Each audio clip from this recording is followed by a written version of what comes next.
We're going to spend the rest of the time talking about the Wharton Certificate of FP&A. Today, we have two guests who have gone through the program. So they're both going to share some of their reasoning, their thoughts to help you if you're thinking of what program is right for me. I wanted a program that would have more live interaction with the instructors, a program that could help me expand my professional network. I decided to take it, and I was pleased to find that, it actually exceeded my original expectation, actually provided some more benefits beyond what I had anticipated. When I started to look into the Wharton program specifically, I liked the fact that there would be interaction with other people, sort of like a class, if you will, where you can have that dialogue and discussion. I felt like it was really one of the few programs that really, truly, for me, match what I'm doing. How has the program helped you like your day-to-day job? I wanted to know, what am I missing? What am I doing today? Is it the best practice, the right thing? At a very macro level, it was able to reinforce. Actually piqued my interest in exploring how AI is being integrated into finance today. I want to be truthful. I think there's tremendous value in it, and I think actually the module truly was wonderful. It was real. That doesn't mean it was my favorite. While I do think it was foundational and super important, I would be honest and say that it was probably... We want to thank this week's title sponsor, the FP&A Hub. The FP&A Hub is the premier FP&A community. It's where you can go and learn from your fellow FP&A professionals. With over 1,000 people in the community, you can get answers to the questions you have. Join us for free today at thefpahub.com. Again, that's the fpahub.com. Join us today. Hello, everyone. Welcome to FP&A Tomorrow, where we delve into the world of financial planning and analysis, examining its current state and future prospects. I'm your host, Paul Barnhurst, aka the FP&A Guy, and I'll be guiding you through the evolving landscape of FP&A. Each week, we're joined by thought leaders, industry experts, and practitioners who share their insights and experiences, helping us navigate today's complexities and tomorrow's uncertainties. Whether you're a seasoned professional or just starting your journey in FP&A, this show has something for everyone. This week, we are thrilled to be joined by Dan and Ann. Dan, Ann, welcome to the show. Hi, Paul. Nice to meet you. Hello, everyone. Hi, Paul. Thank you for having me here today. Yeah, really thrilled to have you. So, like I said, we have Dan, Cotoia, and Ann here with us. And we're going to start by giving you guys the opportunity to introduce yourself. Dan, we'll start with you, and then we'll go over to you, Ann. If you just want to tell the audience a little bit about your background, yourself, what you're doing today, that'd be great. Sure. So, yeah, like Paul said, my name is Dan Cotoia, and I'm a senior finance director for a pharmaceutical organization. I have been in industry for over 18 years and have worked primarily in FP&A and also primarily in pharmaceuticals during that time. I have a pretty extensive background in different portions of financial planning and analysis. So I've done commercial finance, I've done R&D medical affairs finance, I've done alliance finance, which is a new trend in terms of pharmaceutical companies co-promoting, or different pharmaceutical companies co-promoting the same product and doing the financial reconciliations of those. And then I've also done a stint in cost accounting and really what I would call extremely technical FP&A. And so happy to be here, and thanks. Now, I have to laugh when you say I did a stint in cost accounting. I thought of prison. I did a stint. Yeah, Interestingly enough, sure. It was very early in my career. I did it for 4 years right out of undergrad. And I will tell you this, I'm so fortunate that I did do it, but I'm also so fortunate that I did it back then. Sure. No, I get it. I just couldn't resist. The way you said that kind of made me think of that. Ann, why don't you go ahead and introduce yourself? Sure. So I'm Ann. I grew up in Hanoi, Vietnam. I went to college at the University of Maine, majored in finance, and have since worked for over 10 years, mostly in investment banks. So if you've heard of Lehman Brothers, Morgan Stanley, briefly at UBS, and most recently at Barclays Capital. So at these banks, I worked first in investment research as a sell-side research analyst. And then after that, across different areas of finance, like product control, which is P&L reporting, financial management reporting, regulatory reporting, and most recently, CCAR, which stands for the Comprehensive Capital Analysis and Review. Basically, it's a model in the model execution and stress testing area. So this is within the scope of the large bank capital adequacy assessment, through the annual stress testing as mandated by the Federal Reserve. And this is just for banks like with over $1 billion in assets. But actually, right out of college, I started in corporate finance in a 2-year rotational financial training program. You probably heard of Circuit City. So I was in their rotational program for 2 years in Richmond, Virginia, headquarter. Then after that, I moved to New York City. I joined Lehman Brothers, now Barclays Capital, as a product control analyst. But I had an interest in investment research. So after 2 years in product control, then at Lehman Brothers, I took an opportunity to transfer internally into sell-side research role for 3 years. Then I took a few years off to become a stay-at-home mom, and I have 2 kids. And then after that, I went back to work, and I joined Morgan Stanley for 5 years, then Barclays for another 5 years, and worked in those areas, as I mentioned earlier. Thank you for having me today. Yeah, very happy to have you. Thanks for sharing a little bit of your background. And yeah, for those who aren't initiated with CCAR, I know that's a lot of work. I worked for American Express, a bank.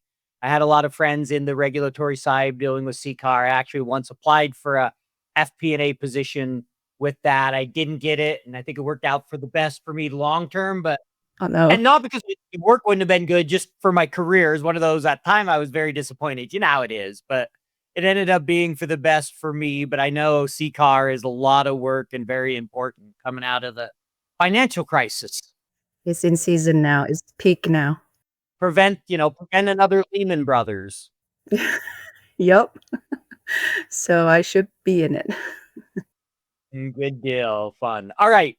So this is where we like to always start after background is, what does great FP&A look like? And Dan, we're going to start with you. If you could define what it looks like, what is that like?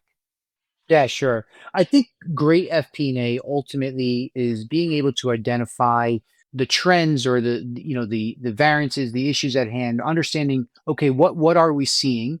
Understanding the root cause behind what we're seeing, right? So why is this happening?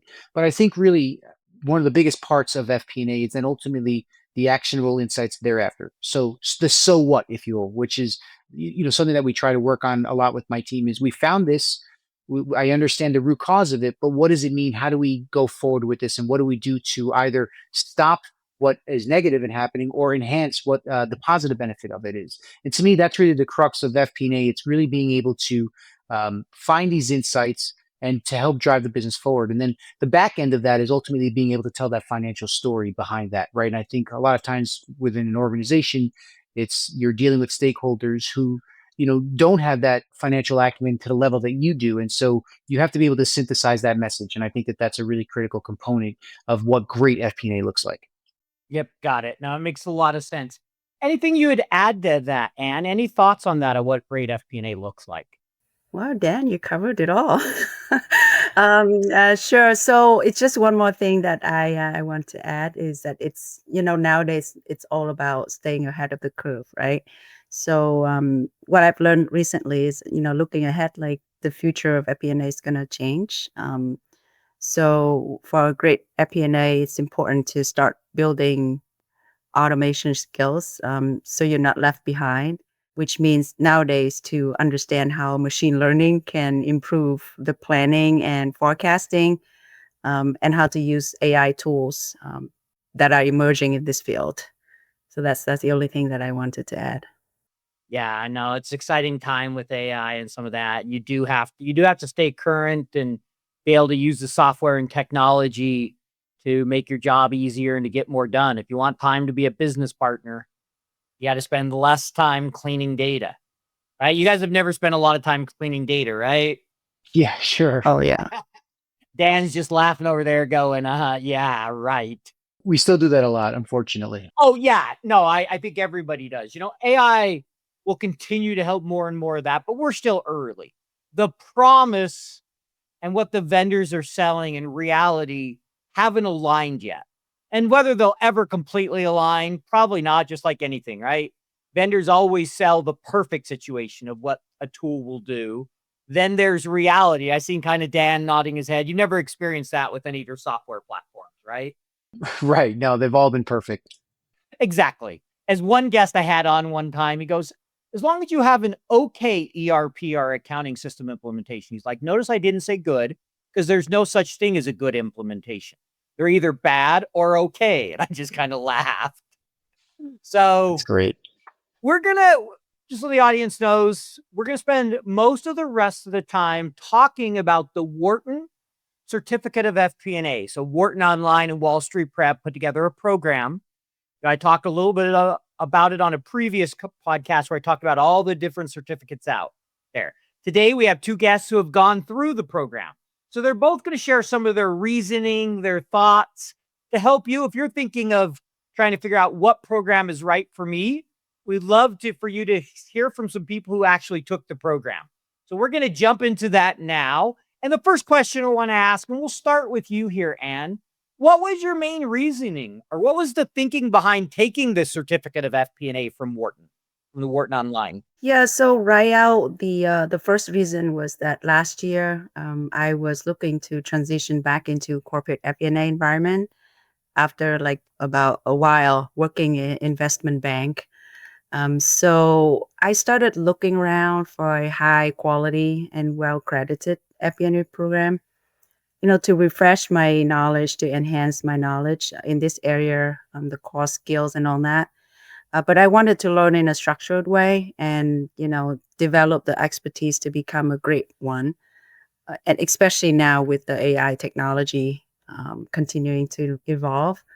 And since before, a long time ago, I actually took a traditional like self-study textbook-based FP&A program, but I found it like less, helpful than I would have liked. So this time I was looking for a program that offered like more than like a typical certificate program. Something that, emphasized the practical knowledge, like from industry executives or than just theory.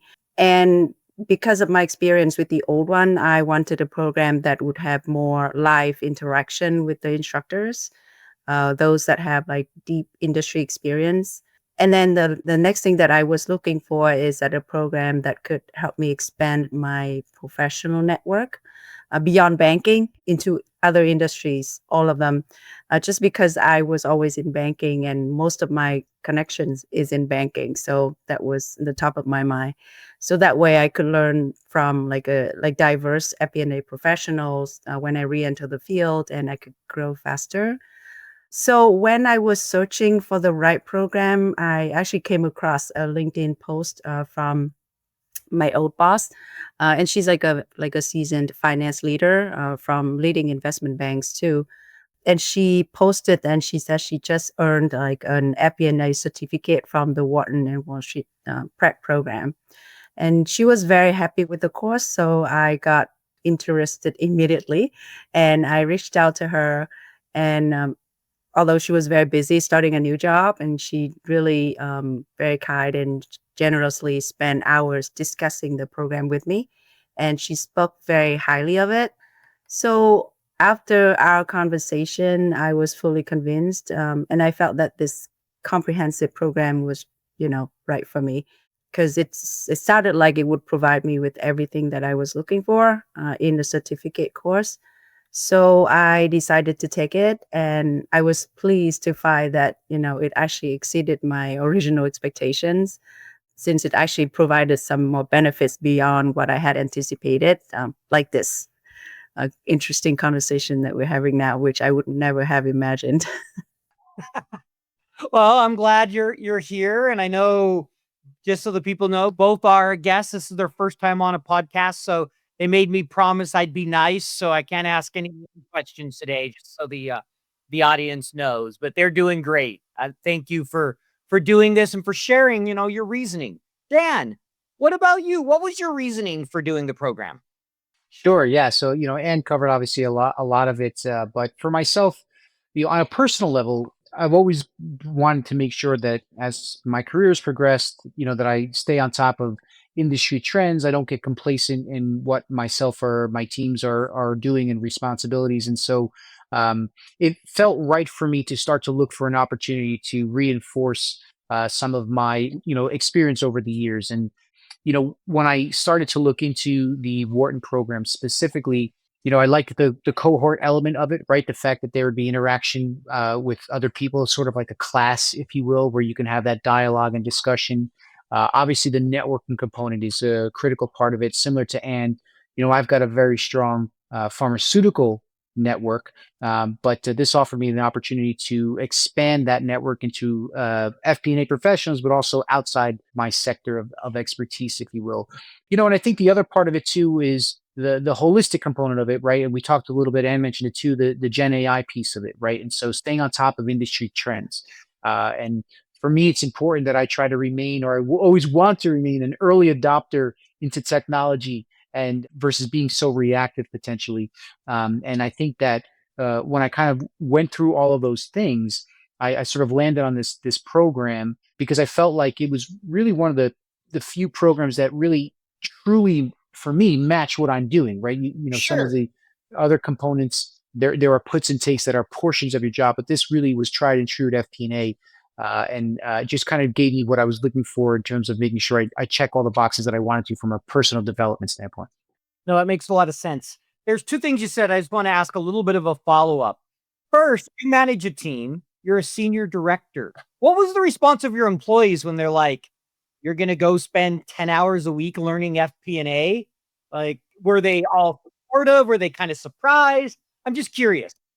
Yeah, yeah, sure. Well, I think the reality of it is, I hope at least that it was a little bit of a learning mechanism for them, or maybe an aha for them to say, hey, look, this is an individual who does have a tremendous amount of experience and is always looking to maybe raise the bar or better themselves. And so I think there's maybe a little bit of a teaching element of that. But I tried to approach it with them in a similar light of myself to say, I don't know what I don't know, meaning I don't know if I have any blind spots. Or, what's going on in the industry today for an FP&A standpoint? Are there are individuals or companies or organizations or even industries doing things differently that we're not doing that we should be doing? And unless I probe that or try to figure that part of it out, effectively I could be stuck in my ways. And so I think from that standpoint, people understood, my intent behind that, and then also, AI and you talk about Chat GPT and Microsoft Copilot, and these are buzzwords, but what do they actually mean? And how do we handle them? And so I think that was ultimately what I said to our team, and I think we all kind of came to a place to say, all right, we've got to fill in for Dan a little bit, help him out while he's busy doing this coursework, but on the back end, we'll hopefully gain some insights. You mean FP&A is busy? Yeah, exactly. You both laugh. Exactly. We've all been there. And then one other question you brought up is one of the big things you liked is the cohort style. So how much involvement is there with the other students in the program? Can you maybe just speak a little bit to that? Sure. So I could go to my obviously speak to my personal experience Of with it. course. So, Yeah. they are setting up Slack channels and opportunities for you to liaise, even if not live, but you can liaise through a question board. There were virtual meetups where you just are, obviously can meet up with folks and discuss things. We had WhatsApp chats. There were different networking events, obviously happy hours. And so just an ample amount of opportunity to meet people. And whether or not you spoke about the course, I mean, of course, inherently that was our common bond. So it became a larger topic, but it allowed you to organically form a network to meet people with similar interests, and maybe folks that are trying to come into FP&A, so they would ask me those types of questions, or other FP&A professionals that I met where maybe I'm saying, well, how are you guys sort of doing this today? Here's how we're handling that. So I think that was kind of some of the interaction that I found to be really meaningful from a cohort standpoint. FP&A Guy here. Today, I'm super excited to talk to you about the FP&A Hub community, the online community that you can go to get answers. Early in my career, I wish I had a place I could have went to where I didn't have to talk to somebody in the company, go to my boss again, or Google, that I knew I could get answers from. That's what you can get at the FP&A Hub.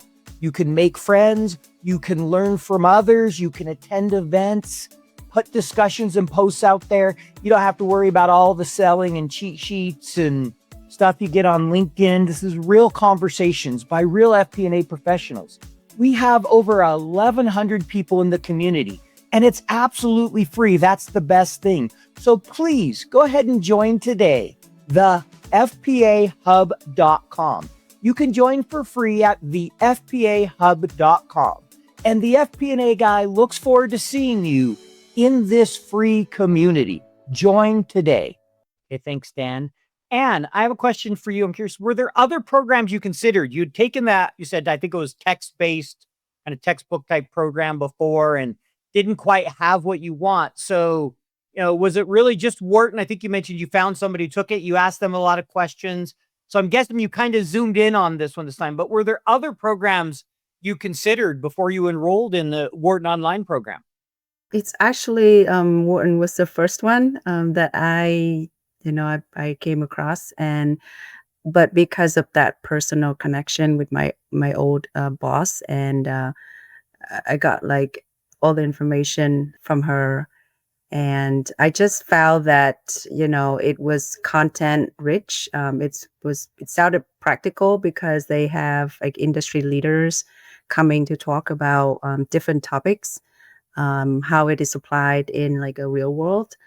And it sounded like it was the design was creative, right? It's not like what you could see in many other program.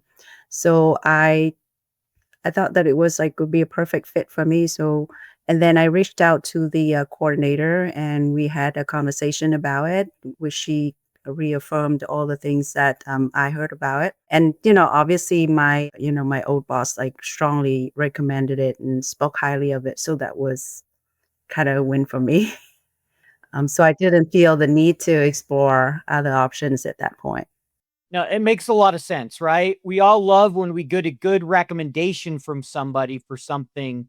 It makes us much more comfortable. It's like when you apply for a job and you talk to somebody who worked there and they say, "Oh, I love it. Great company. They treat you well." Versus if they say, and we've all been there, "I would run if I was you." You're like, maybe this isn't for me, right? I think we could all relate to that a little bit. How about you, Dan? Did you look at some other programs, or was it pretty much zeroed in on this one and away you went? I looked at a few other, business school certification programs. Initially, to be honest, I wasn't 100% zooming in on, it needs to be FP&A. I wanted to, again, enhance myself, my own development, and I was zooming in on certifications, certification type of courses. And I found some that were, there's a lot of wonderful courses that offer different insights. But as I started to do my research, that's when I really started to hone in on the fact that, hey, I found this program at Wharton that does focus in on FP&A. And then that's when I started the bells started to go off and say, well, what a wonderful opportunity to learn about best practices that might be outside of my industry and expertise. And similar to what Ann was saying, I thought it was such a unique way of how they set it up. And it kind of gave that fulfillment of truly what does an FP&A professional do, but separately, what does what are some of the futures, the components of FP&A, and then also the opportunity to learn, from a Wharton professor, right? I think that that also resonated with me to try and just to just be in that environment. I think it kind of got everything. It made me feel good about what I was walking into. Got it. Thank you. I appreciate you sharing that. It sounds like you looked at things beyond FP&A. Do I do another program in traditional university setting, or what do I do? And felt like this was the best fit. Yeah, and I also thought it was the most practical. I think that was Sure. That was a big part. It sounded like you really wanted to see hands-on real world versus academic setting. yes, absolutely. Because again, I'm trying to take action myself, actionable insights to bring back Yeah. to my organization, right? And so I thought that was the best way for me to do something like that.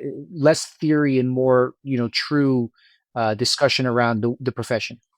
Yeah, I 100% understand what you're saying. When you can talk to all people, most of those instructors or people that have worked in the field for years, you're getting their real world insights versus here's the theory behind the Black-Scholes model or whatever.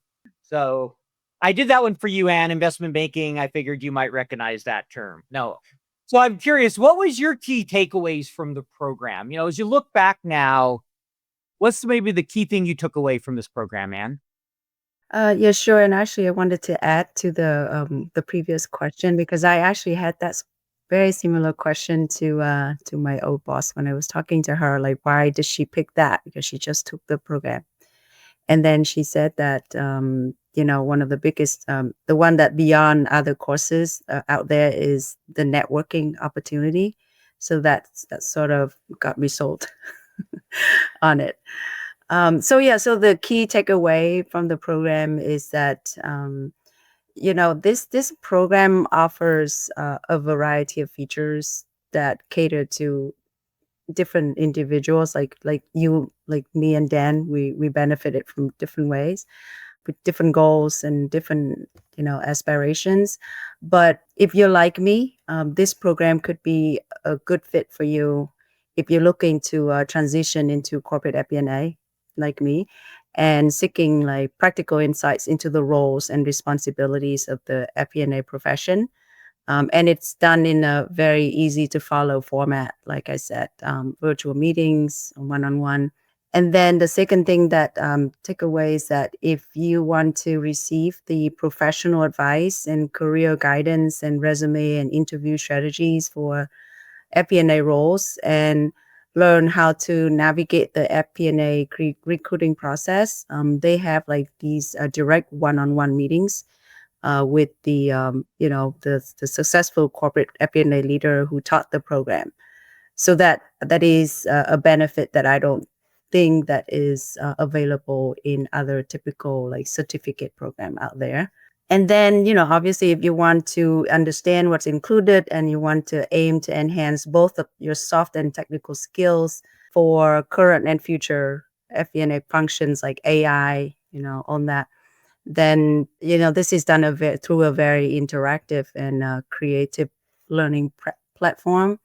So, and then the other thing that is I like about this program is that like if you're interested in learning from like the career paths, the key qualities of successful finance executives, like CFOs or presidents of companies, they serve as guest speakers or lecturers in the program. So that I really enjoy for every single model. So yeah, like we talked about a lot, like if you want to expand your professional network to include more FP&A professions, this is across all like diverse industries and regions, and receive like ongoing professional support from your new connections, which I've been receiving even after the program ends. And this could be a right program for you. It was right for me. Great. Thank you, Ann. Dan, how has the program helped you? Like, how have you taken it back to your day-to-day job? Sure. So I mentioned earlier, right? I wanted to know what am I missing, or also reinforce, or what we're doing, or what am I doing today? Is it the best practice, the right thing to do? And so I think at a very macro level, it was able to reinforce, hey, a lot of the things that we're doing today are what's going on in the industry today when we talk about variance analysis and how we kind of get to the root cause. But not to get into too much technical stuff, but almost a small facet of the course was a component was about rate volume. So you talk about price volume mix when you do revenue forecasting and so on, but rate volume from an expense standpoint was obviously something I'm familiar with, but not something that I think we were utilizing to the best of our ability, meaning building it into our base standard of how to do variance analysis, just as a very basic component. And so when I came back and we implemented that to say, hey, especially when we're talking about headcount variances and things of that sort, let's do this rate volume analysis to determine, hey, obviously, is it headcount driven, personnel driven, or is it dollar driven? And if it's dollar driven, why?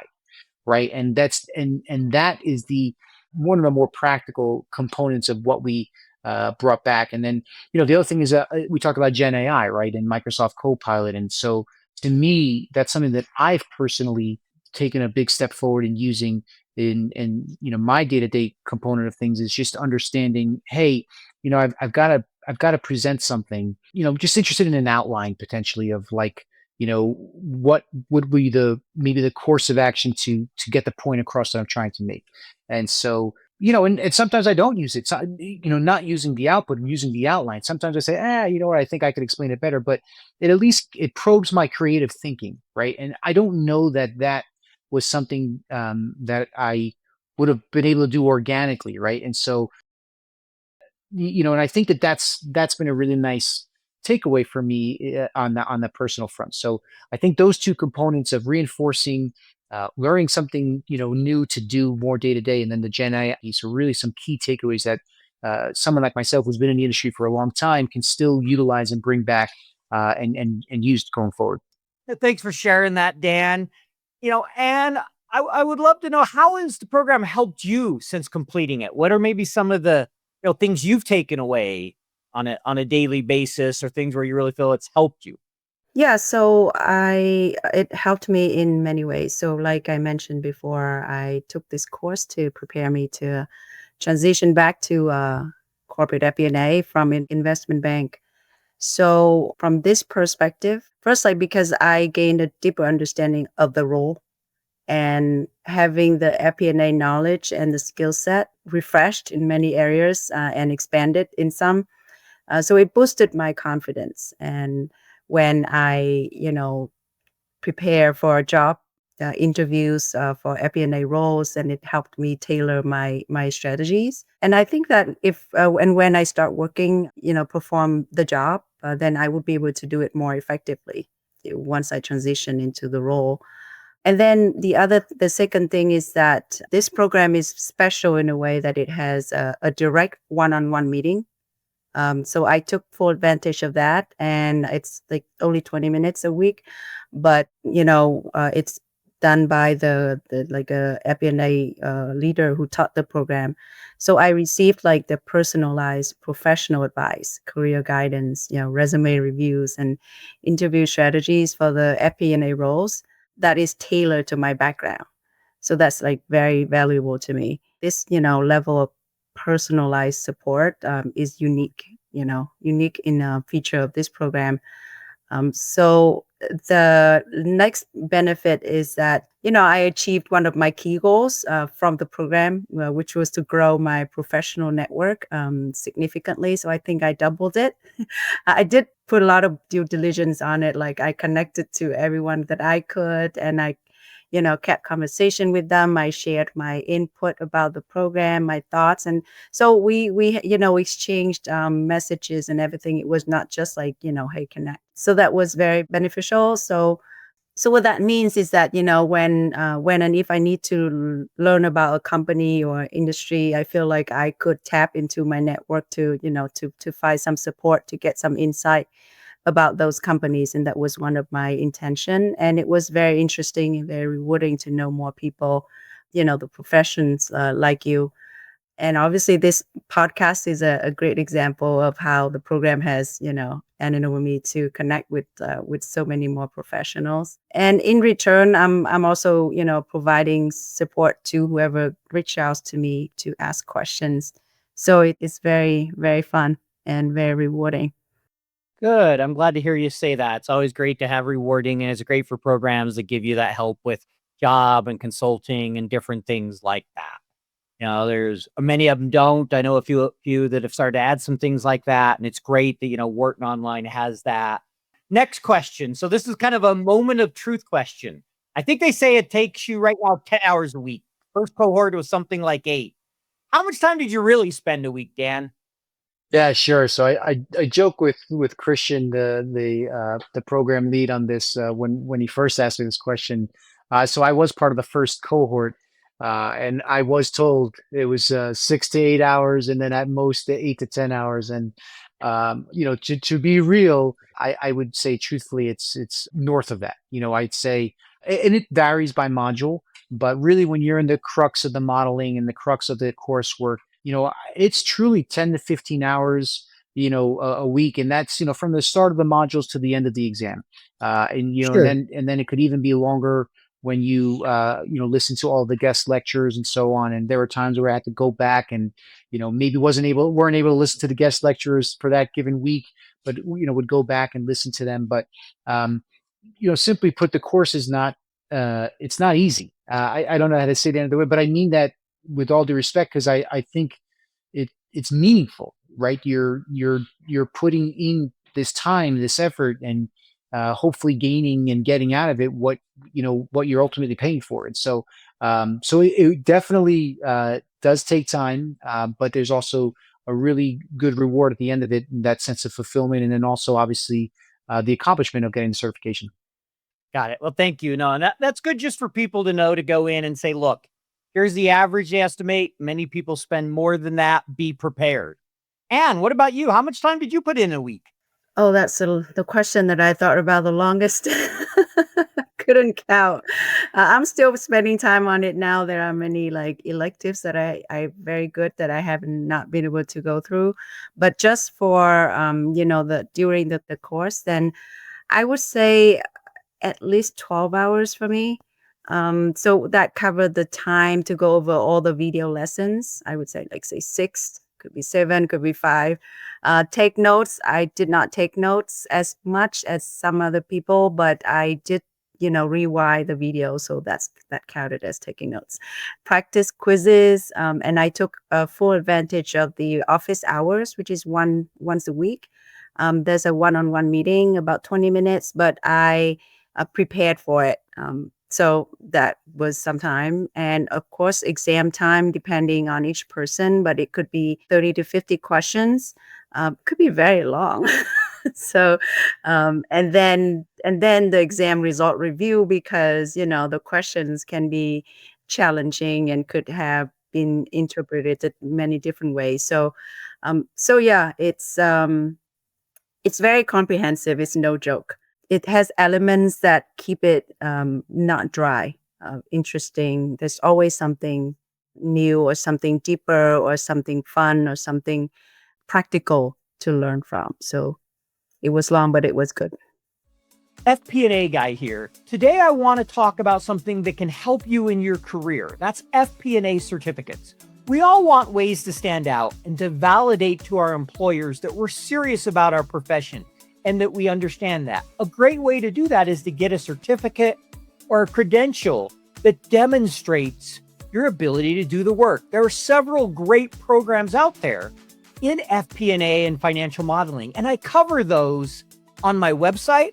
I've done an episode on FP&A Tomorrow about them, and I'm doing episodes in the future about all the different programs, bringing in customers to talk about them.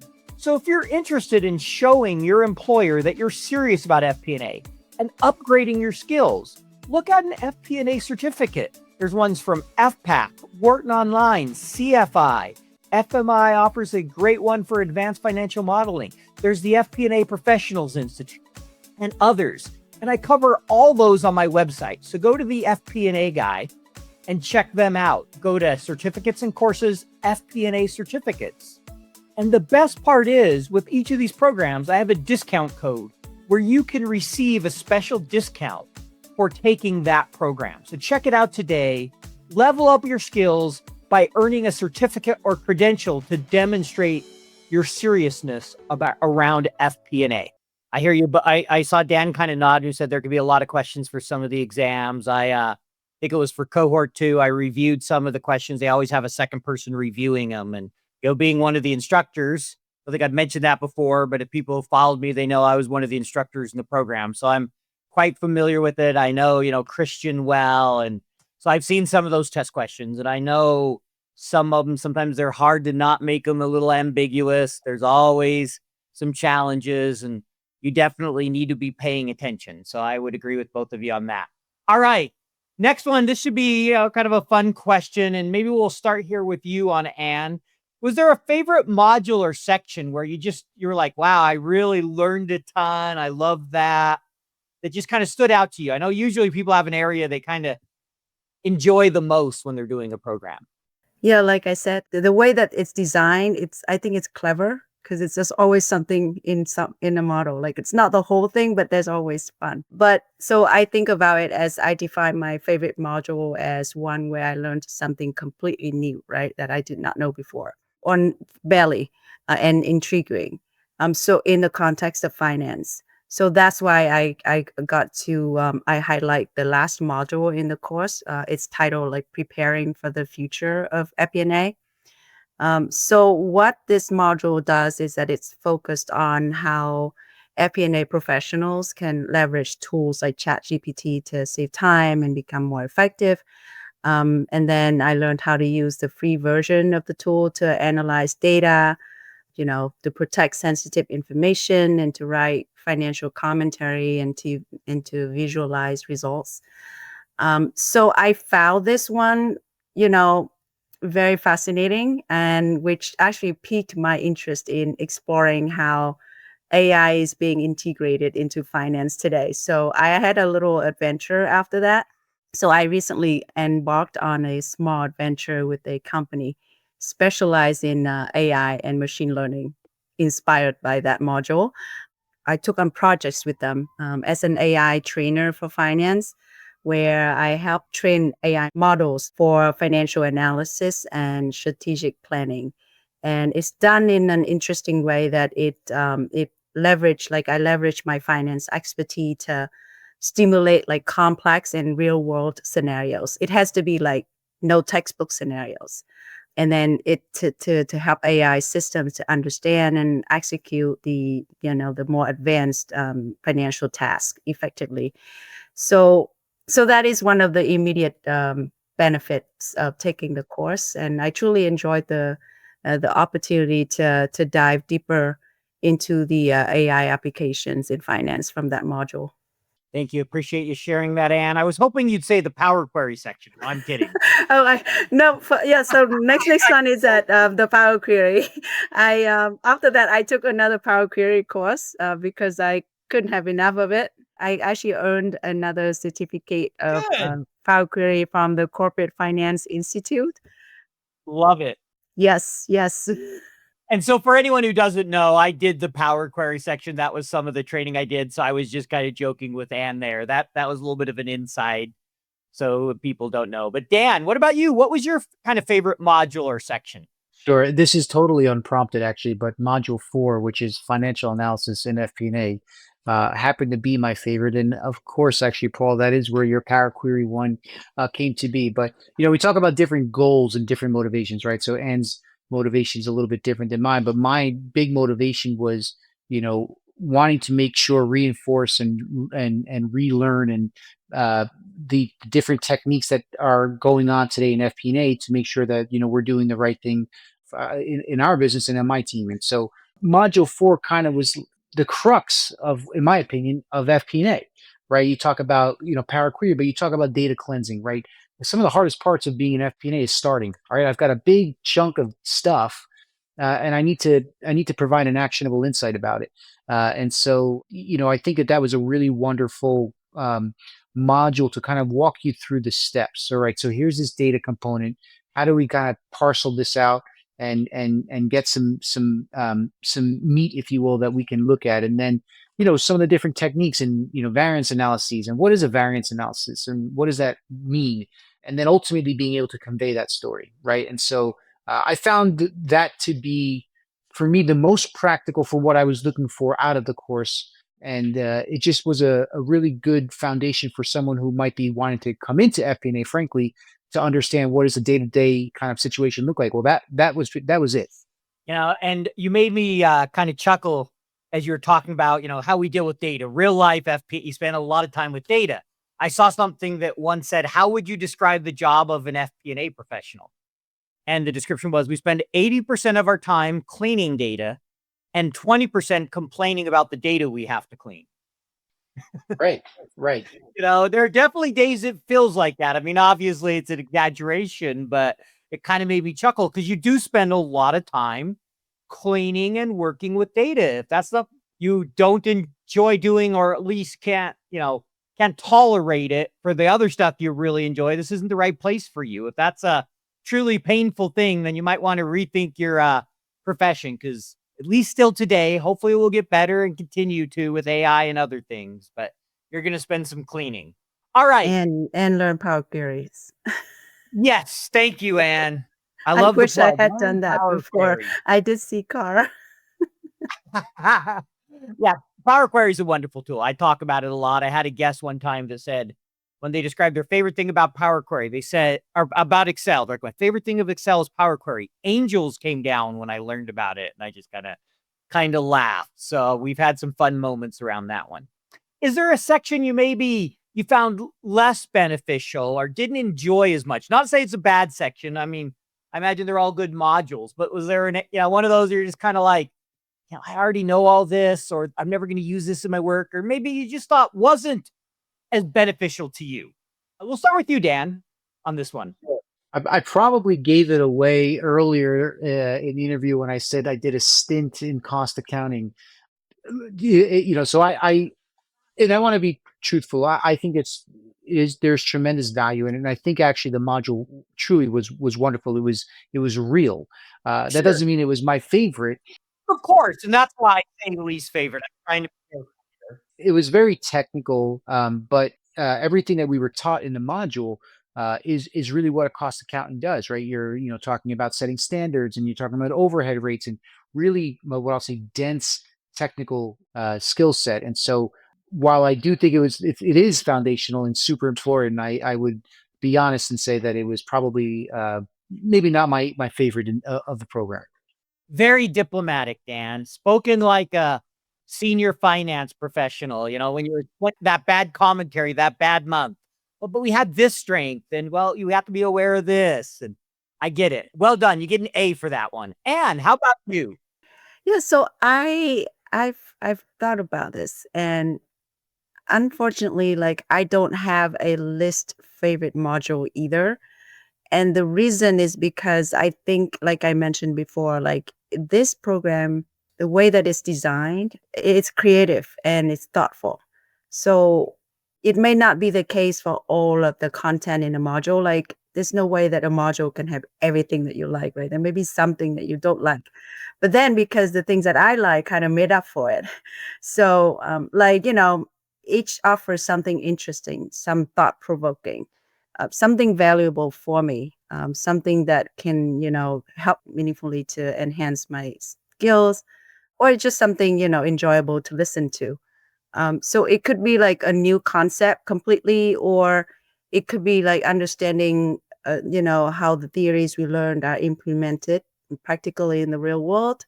It could be, something that I can relate to my existing experiences, like say for the things that I already knew, like forecasting, financial modeling, and all those.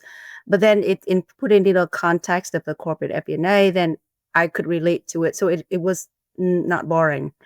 And then, some topics they dive deeper into, the specifics, or, to help me refresh the knowledge that I learned before, that I may have forgotten because I haven't used it, for a long while. So that was why, it's something there that interested me. And then in every module they have a particularly I enjoyed the guest speaker series, because it's embedded into each model. So that's why no module is boring for me. And then they tailor like specifically to the topic of the module to help, make that could be textbook dry knowledge, bring it to life, right?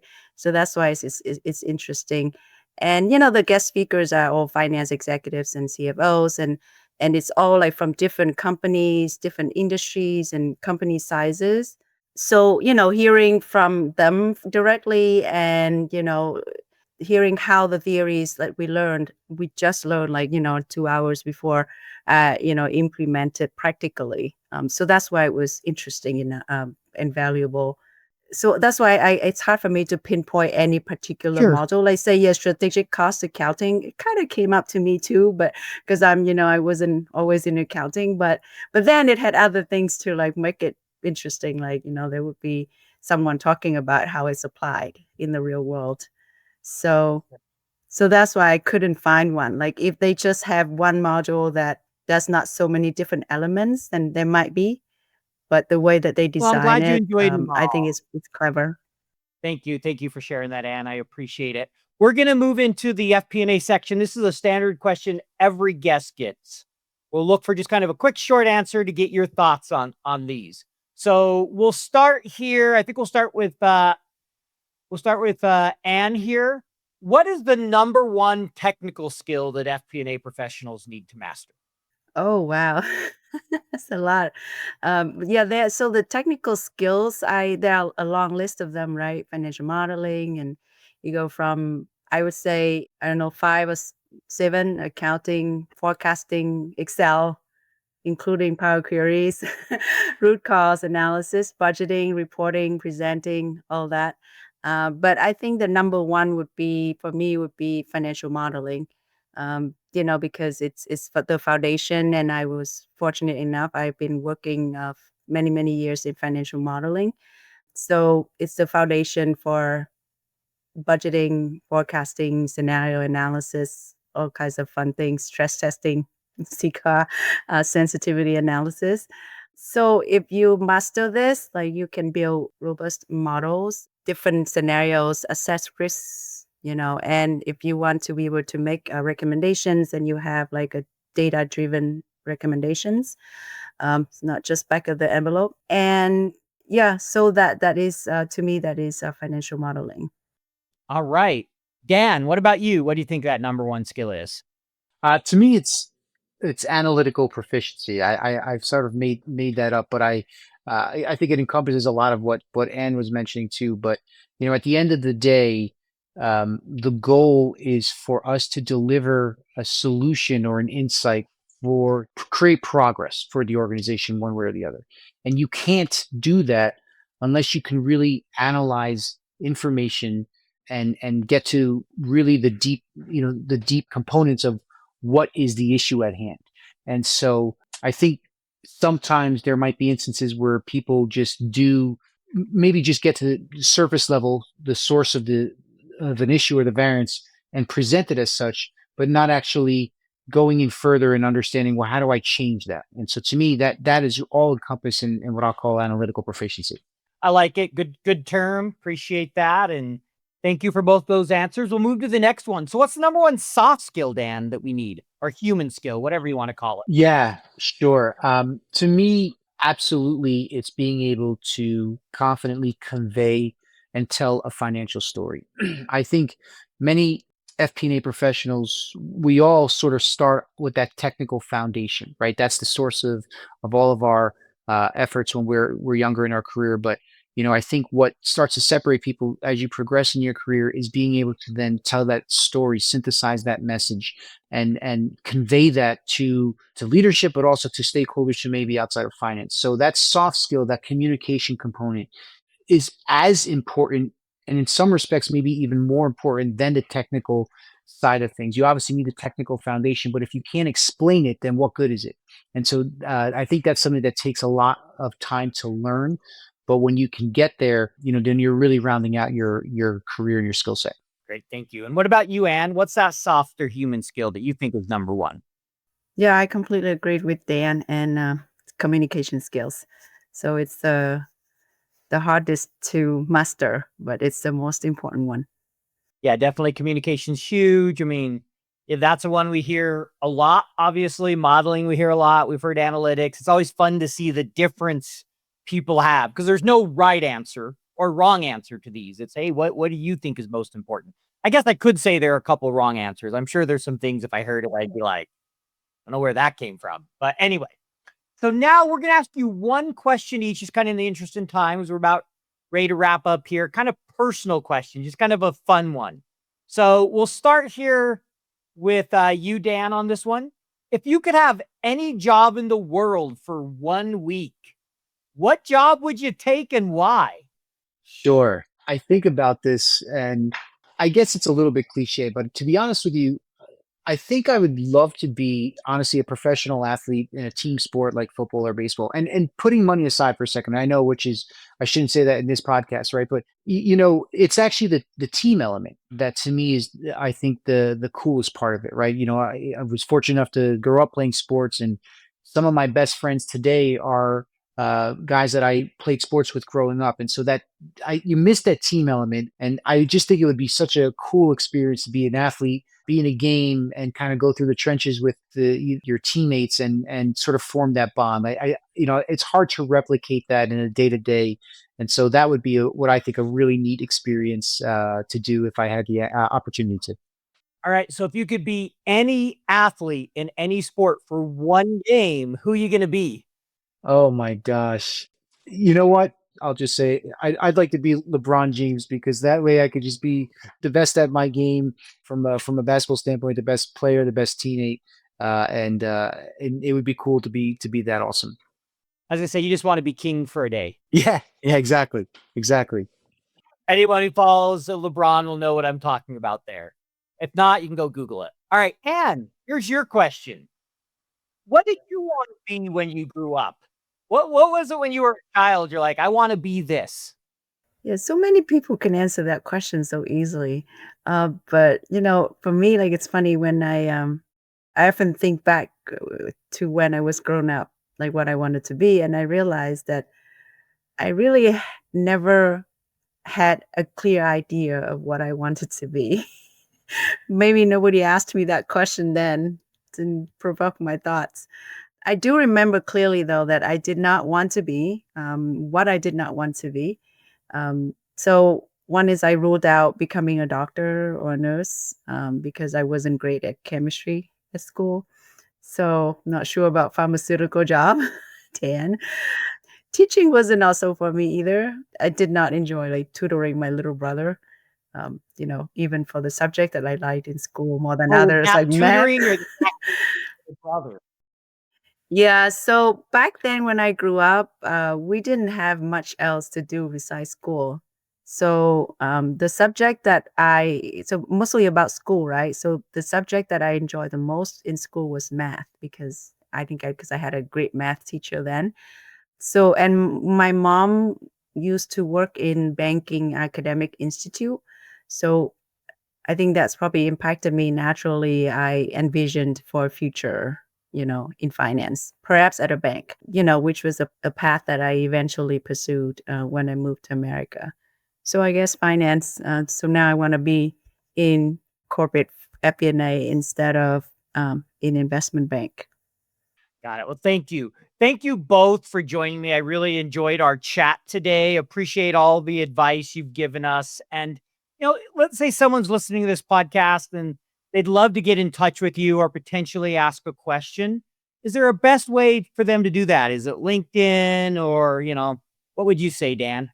Yeah, definitely reach out via LinkedIn for me. My name, Dan Cotoia, is how you'll find me through LinkedIn, and happy to talk through the program, the coursework, obviously, FP&A in general, anything I can do to help somebody along that, no problem doing so. Thank you. Really appreciate that. How about you, Anne? Oh, yes. LinkedIn too for me. I'm there. That's what I figured. Well, thank you so much, both of you, for coming on and sharing about your experience. I really think this series will be helpful for our audience. We're covering all the major different programs out there so people can hear what actual experience is like where somebody who took the program. So thank you so much for carving out some time. I know it's evening for both of you, getting a little late, so we really appreciate it. Thank you. Thanks a lot. Pleasure. Thank you. Thanks for listening to FP&A Tomorrow. If you enjoyed the show, please leave us a 5-star rating and a review on your podcast platform of choice. This allows us to continue to bring you great guests from around the globe. As a reminder, you can earn CPE credit by going to earmarkcpe.com, downloading the app, taking a short quiz, and getting your CPE certificate. To earn continuing education credits for the FPAC certification, take the quiz on Earmark and contact me, the show host, for further details.